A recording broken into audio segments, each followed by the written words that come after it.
It's Halloween weekend. The Las Vegas Raiders are at the Superdome as the Saints are hoping for all of the treats. The black and gold are vying for a spot atop the NFC South. Welcome into our Saints Game Day Live pregame show presented by Sanderson Farms. We're here at the Bullseye Tailgate Party in Benson Towers. Thank you so much for joining us today, joined by our senior Saints writer, John DeShazer. I'm Erin Summers. We have so much to get to. The player spotlight with cornerback Alontae Taylor. We have the breakdown with former offensive lineman John Stinchcomb. And of course, we're going to check in with all of the black and gold out here, getting ready for this Saints game day. Game is on CBS at noon if you're not able to make it out here to the Caesars Superdome. Of course, we are going to kick things off with the countdown to kickoff presented by Bullseye. I mentioned it at the top of the show. The Saints 2-5 heading into this game, still within reach of a top spot in the NFC South. John, they need a win today, and the Panthers need a win over the Falcons. A couple things need to happen, but they're still in it. How has that been fueling this team this week? Well, the good thing for the Saints is handle your own business. You don't have to worry about anyone else and what they do because there's enough schedule left, 10 games. There are enough division games left, all three remaining opponents in the division. You have them on the schedule. So you can win enough to win the division and get in without any help. And that's the big thing. You don't need assistance. As bad as 2-5 has been, and it has been fairly miserable, the Saints still are one game out of first place in the division. They still have a chance to win the division, win that playoff spot, win a home playoff game that goes along with that. So all those things are in play, and that's why this team remains encouraged. It's something else that came out this week is head coach Dennis Allen named quarterback Andy Dalton the starter for the foreseeable future, saying that he's moving the offense well. They're scoring points. Over the past 4 games, they're averaging 31 points per game with Dalton as the starter. How much easier does it make things for the offense just knowing that he's the guy? Well, I think the ball distribution has been a little bit better. I think they've protected the ball a little bit better. They've cut down on the penalties, so that's helped. But 31 points from 417 yards are nothing to sneeze at. Mm-hmm. That's a lot of production. Now, last game, the 3 interceptions, 2 returns for touchdowns. Those are things that Andy Dalton can't have. If he has another one of those, he probably will not be the starter for this team. But if he protects the football, he's shown that they distribute the football better. He's gotten them in and out of the huddle better.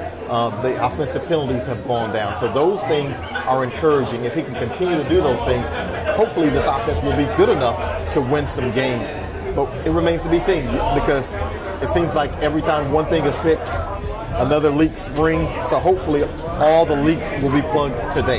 Yeah, definitely looking for everything to fall into line today as the Raiders are in town. They've won 2 of their last 3 games. They're starting to find their offensive rhythm.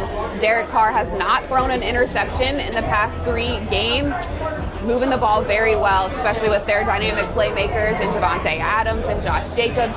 What does the focus have to be for the Saints against their offense? Josh Jacobs, he is job one. You better be able to stop the run in the NFL. Last 3 games, Josh Jacobs, 441 yards, 5 touchdowns, 6.4 yards a carry. And that does not bode well for a Saints run defense that's been a lot leaky this season. Saints have given up 123 yards a game, 4.4 yards a carry, and you're playing against maybe the premier running back in the NFL. So those 2 things have to be rectified. They've got to be able to stop it. They've got to be able to stop this run and make that team one-dimensional. We've been saying this all season long, and unfortunately the Saints defensively have only been able to do it for maybe a couple of games. The defense has shown a lot of slippage here as of late where they haven't been able to get off the field, haven't been able to stop the running game. If they can, it's going to be a long day. Definitely. The Raiders will be without tight end Darren Waller. He is one of their players that will be out. Let's take a look at the list of inactives for the Saints, brought to us by Louisiana Cat. No surprises really, John. We know that Marshawn Lattimore's been dealing with an injury. Michael Thomas, Jarvis Landry still working to get back on the field. What do you think the impact of that list of inactives is? Anybody that you're worried that we're not going to have? Not really, because they've gotten pretty much accustomed to playing without Michael Thomas and Jarvis Landry now because they've been out such an extended period of time.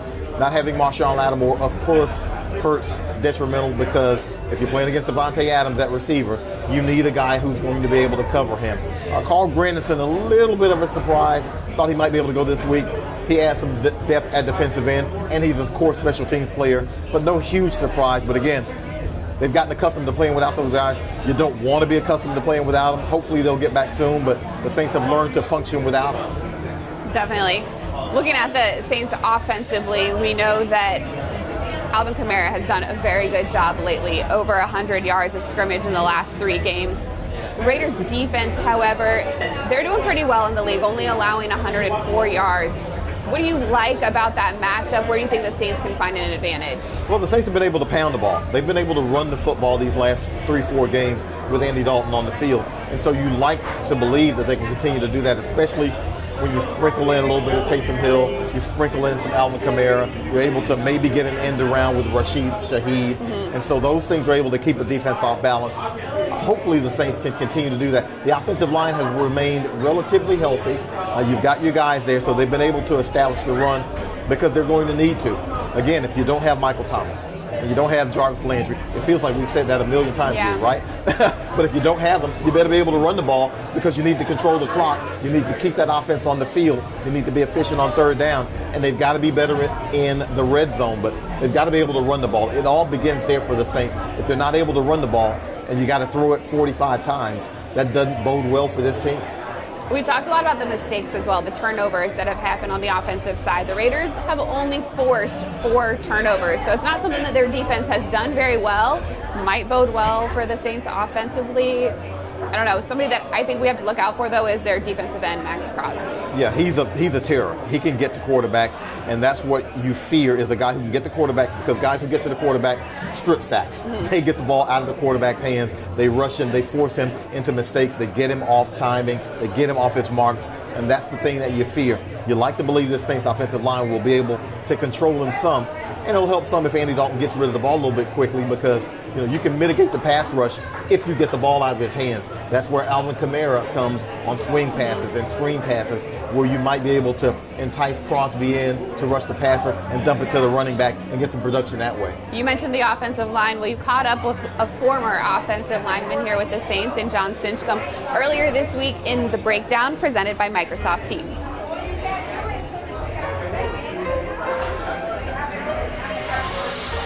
Well, now we're going to welcome to the breakdown Saints legend, friend of the program, John Stinchcomb, who played right tackle for the Saints, won a Super Bowl with the Saints. What have you seen, Stinch, so far from the Saints that you feel will be fairly correctable here as we move along?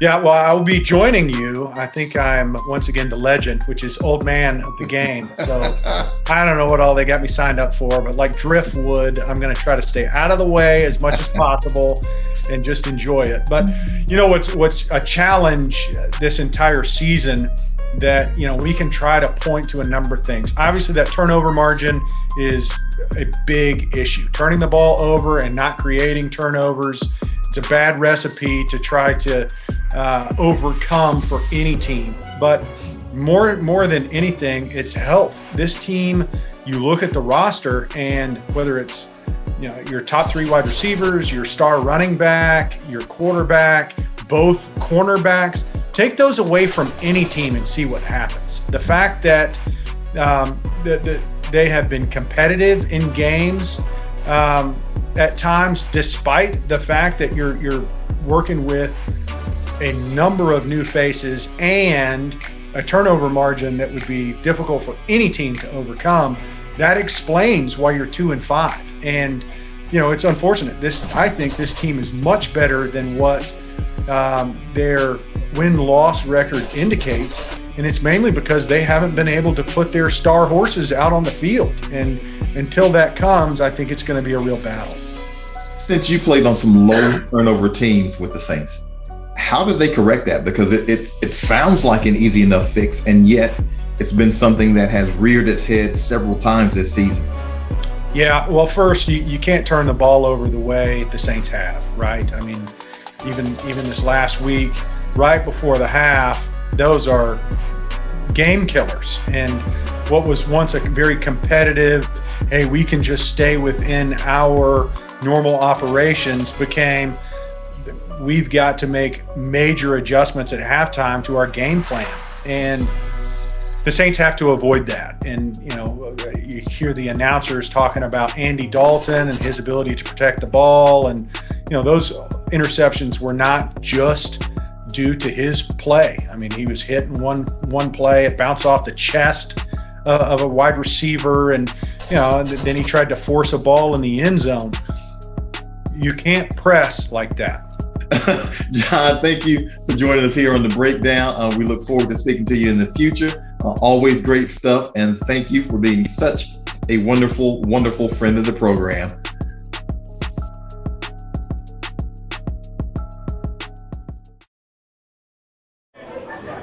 John Stinchcom's actually in town this weekend, as are a lot of former Saints legends. It is Saints Hall of Fame weekend. Going to have a couple players recognized during the game today, so that'll be a little extra fun for today's game. Defensively, we're hoping for a little more fire from the Saints against this Raiders offense. We talked about how high-powered they are with the running back Josh Jacobs, wide receiver Davante Adams. Jacobs is averaging 140-plus rushing yards over the last 3 games. What do the Saints need to do to limit him?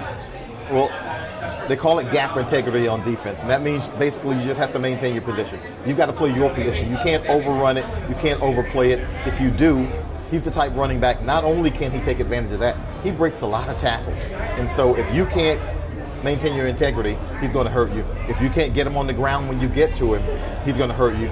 You've got to have ball population get to him with several players, because one might not be enough to get him on the turf. And he's going to be where they begin and end offensively. If they can run the ball effectively, they're going to have probably a nice day offensively, because then you get the play action going. And Davante Adams is a load to handle in any circumstance. But if you got a defense off balance, he's really going to be hard to deal with. And Davante Adams has 509 receiving yards on the year so far. Jacobs, he's been in the end zone 6 times the past 3 weeks, so he's definitely effective. Defensively, what player are you looking at, or maybe position group that you really want to see step up today? Well, it's going to have to be that front 7. The secondary for the Saints remains banged up. If you got Marshawn Lattimore out, if you got Bradley Roby out, if you got P.J. Williams out, that's a lot of Chris Harris is going to be right in. So you've got a lot of guys out who normally would be out there starting for you and hopefully doing some shutdown duty. And now you're adding Chris Harris, who was basically on the street 3-4 weeks ago. And now Paulson Adebo, Alante Taylor is going to be making his second NFL start at the other cornerback position. So you've got to be able to get those guys out there, hopefully be effective against a really, really good offensive team for the Raiders. And speaking of the Saints defense, Aaron was able to catch up with the aforementioned Alante Taylor for our Sanderson Farms Player Spotlight, the rookie making his second NFL start today against the Raiders.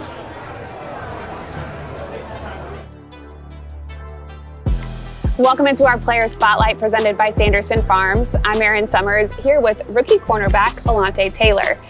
Rookie, so you're just getting used to the NFL. What's been the biggest adjustment?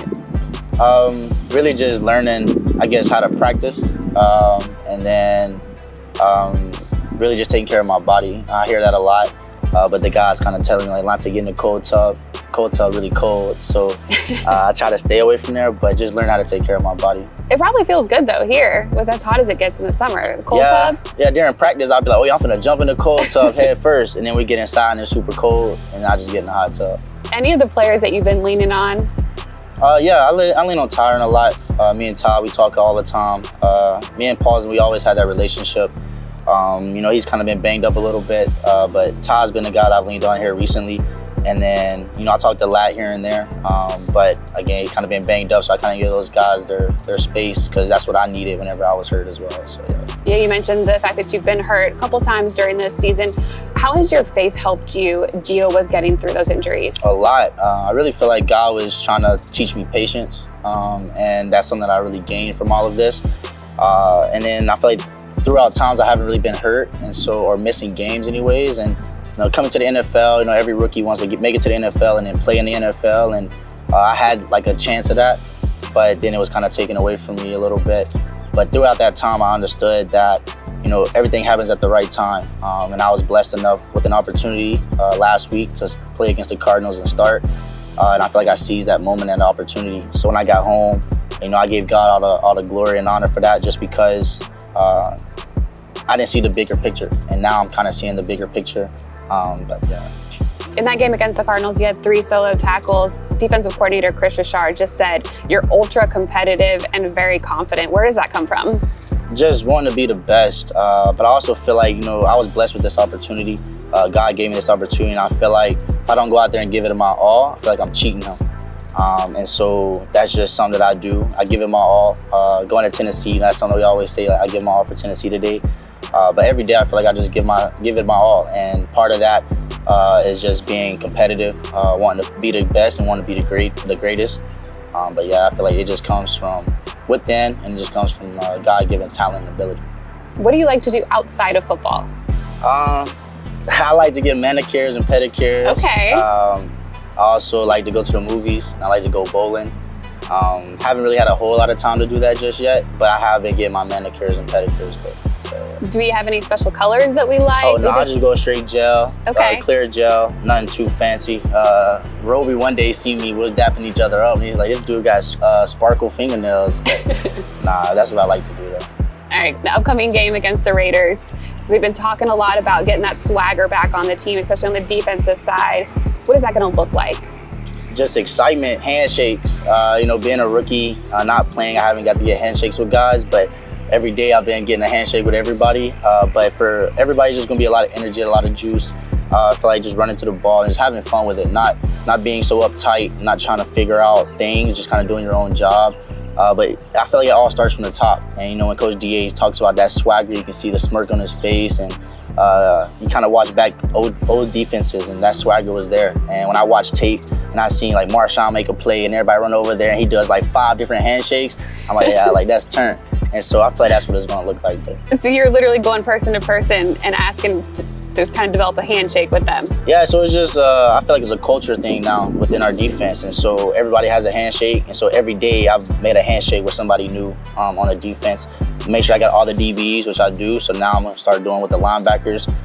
And now I'm gonna make it to myself to the D-line. All right, we'll look for those on Sunday for sure. Alante, thank you so much for joining us on this Player Spotlight. Of course.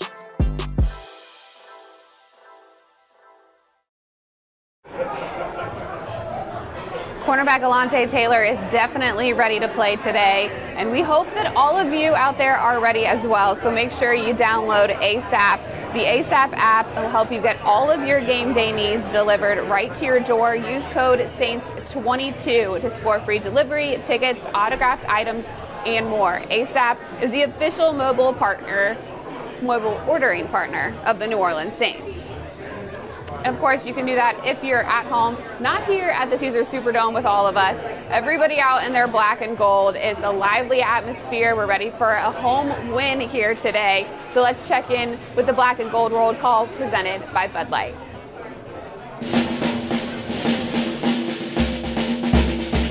Robert Spain, California, 27-24. Go Saints. Go Saints. Score prediction is going to be 35-24. Saints. Saints are going to win 36-20, baby. Let's go. Saints. Andy Richter from New York City, a man who's fallen in love so deeply with New Orleans that I became a Saints fan when I didn't even watch football before. Saints 24, Las Vegas 20. Put it in the books.